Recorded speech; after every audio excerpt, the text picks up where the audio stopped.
ওপরতলা থেকে চিৎকার করে কান্নার আওয়াজ আসছে, সাথে শোনা যাচ্ছে, মা আর করব না। বিষয়টা বুঝে উঠতে পারছিলাম না। একটু আগেই তো তাদের বাড়িতে আমাদের নিমন্ত্রণ ছিল। তার ছেলে চাকরি পেয়েছে নতুন, সেজন্য।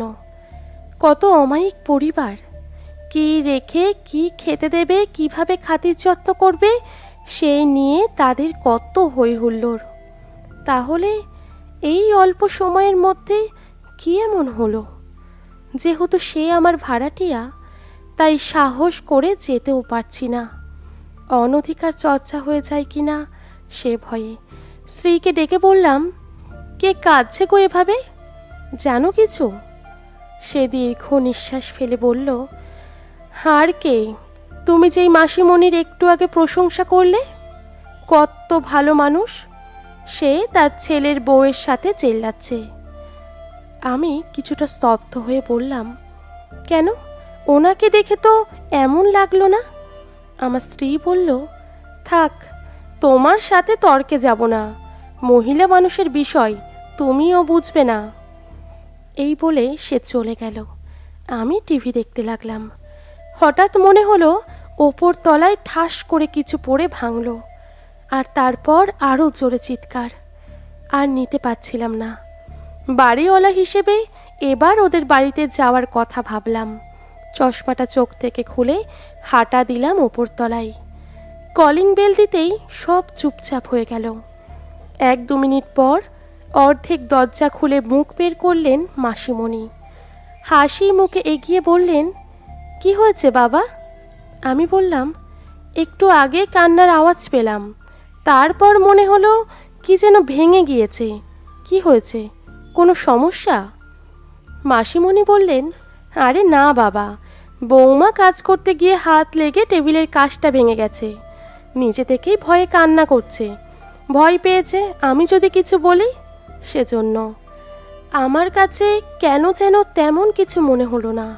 পুরুষ মানুষ, তাই জোর করে ঢুকতেও পারলাম না। চলে আসলাম সেখান থেকে। কিন্তু আসার পর থেকে মাথা ধরে আছে, তাই সহ্য করতে না পেরে আমার স্ত্রীকে ডেকে বললাম, চলো তো আমার সাথে। সে বলল, কোথায়? আমি হাত ধরে টান দিয়ে তাকে নিয়ে গেলাম ওপরতলায়। আবার কলিং বেল দিলাম। এবার আরও সময় নিয়ে দরজা খুলল তারা। এবার দরজা খুলল মাসিমণির ছেলে। একদম ঘেমে আছে সে। বয়সে আমার সমবয়সী হলেও বিয়ে করেছে আমার মেয়ের বয়সী একটা মেয়েকে। সে জিজ্ঞেস করল, কিছু বলবেন ভাই? বললাম, তোমার মায়ের সাথে কথা আছে, ভেতরে যাব।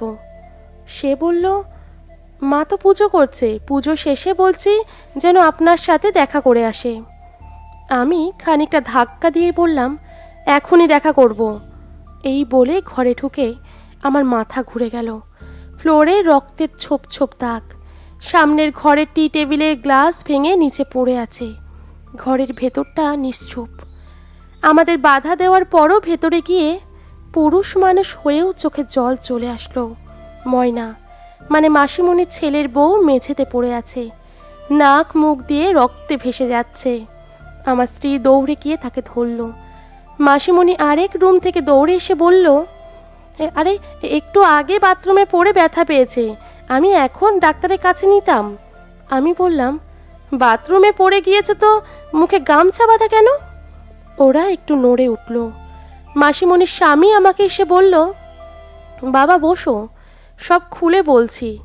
আমার স্ত্রী তখন বলল, ময়নার জ্ঞান নেই, ডাক্তারের কাছে এখনই নিতে হবে ওকে। আমি মাসিমণিকে বললাম, আপনাদের সাথে আমি পরে কথা বলবো। এই বলে একটু সাইডে গিয়ে হাসপাতালে ফোন করলাম। আর ফোন করলাম আমাদের দারোয়ানকে, মেইন গেটটা বন্ধ করতে বললাম। আর সবশেষে ফোন দিলাম আমাদের এলাকার থানায়। তারা জানতো না যে থানায় ফোন করেছি। এক একজন অস্থির হয়ে উঠল। হঠাৎ ময়না ময়না করে কেঁদে উঠল মাসিমণি। শ্বশুর সাহেবও কম না, সেও অভিনয় করছে, চোখ মোছা শুরু করলো। শুধুমাত্র একজন অভিনয় করছিল না, সে হলো ময়নার স্বামী।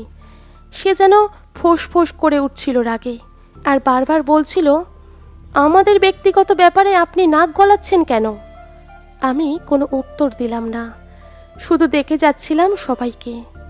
ময়নাকে, আমার স্ত্রীকে আর মেয়েকে সহ অ্যাম্বুলেন্সে করে হাসপাতালে পাঠিয়ে দিলাম। সাথে যাওয়ার জন্য তার বাড়ির সবাই খুব জোর করলেও আমি সবাইকে নিষেধ করে দিই, আর অন্য 3 ফ্ল্যাটের ভাড়াটিয়া ঘরের পুরুষদের ফোন করে আসতে বলি, তাদের আটকাই। থানা থেকে লোক আসলে তাদের হাতে এই ভদ্র পরিবারকে তুলে দিই। এরপর হাসপাতালে গিয়ে দেখি ময়না চিকিৎসা চলছে। 2 দিন পর পুলিশ তার স্টেটমেন্ট নিয়ে আসে। আমি সেখানে উপস্থিত ছিলাম। যে কারণে সেদিন ময়না নির্যাতন হয়েছিল তা শুনে যে কোনো শয়তানও একবার চোখের জল ফেলত বোধহয়। বিয়ের শুরু থেকেই কাজের মেয়ের মতো তার সাথে আচরণ করা হতো, কারণ সে গরিব ঘরের মেয়ে। না হলে ওইটুকু মেয়েকে এই বয়স্ক লোকের সাথে কোনো বাবা মাই বা দেয়? খাবারের কষ্ট দেওয়া হতো, আর এটা প্রথমবার তার গায়ে হাত তোলা হয়নি। তাই আমরা সেদিন যখন তাদের বাড়িতে খেতে গিয়েছিলাম, সেদিন সে লুকিয়ে কিছু পোলাও তার ওড়নায় বেঁধে বাথরুমে নিয়ে খাচ্ছিল, কিন্তু ধরা পড়ে যায়। তারপর থেকে তাকে অমানবিক নির্যাতন করা হয় খাবার চুরি করে খাওয়ার দায়ে। একদম 3 জন মিলে যেভাবে পেরেছে মেরেছে মেয়েটাকে। ভগবান মাফ করুক।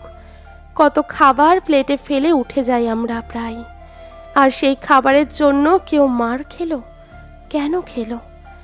এগুলো বলার সময় আমার স্ত্রীও পাশে ছিল। চোখ মুছে আমার দিকে এগিয়ে এসে বলল, আমরা আমাদের মেয়ে বিয়ে দেব না, দরকার নেই। মেয়ের খাওয়ার জন্য কত চিন্তা করি, আর সেই মেয়ে যদি অন্যের ঘরে গিয়ে ভাতের বদলে মার খায়, তাহলে তেমন বিয়ের দরকার নেই। আমিও তাকে জড়িয়ে বললাম, সবাই এক না, সবাই খারাপ না। সবাইকে আবার দেখতে মানুষ লাগলেও আসলে তারা মানুষ না। আমি নিজে ময়নাকে সুস্থ হওয়ার পর উকিল ধরিয়ে মামলা করাই। ময়না তার বাবার বাড়ি ফেরত যেতে চায়নি, তাই তার বাবার অনুমতি নিয়ে আমার বাড়িতেই রেখে দিই। আমার একটা মেয়ে, তার সাথেই ময়না থাকে। এতে আমার স্ত্রীও কোনো দিনও একটা কথাও বলেনি। শত হলেও একজন মেয়ের বাবা আমি। আর এভাবেই যদি সবাই রুখে দাঁড়াতো, তাহলে এই সমাজে এমন নারী নির্যাতনকারী আর সাহস করে কাউকে নির্যাতন করতো না। ডোমেস্টিক ভায়োলেন্সকে না বলুন। আশেপাশে কাউকে এমন হতে দেখলে তার বিরুদ্ধে যা করার দরকার সবটা করুন। এতে করে কারোর জীবন বেঁচে যাবে।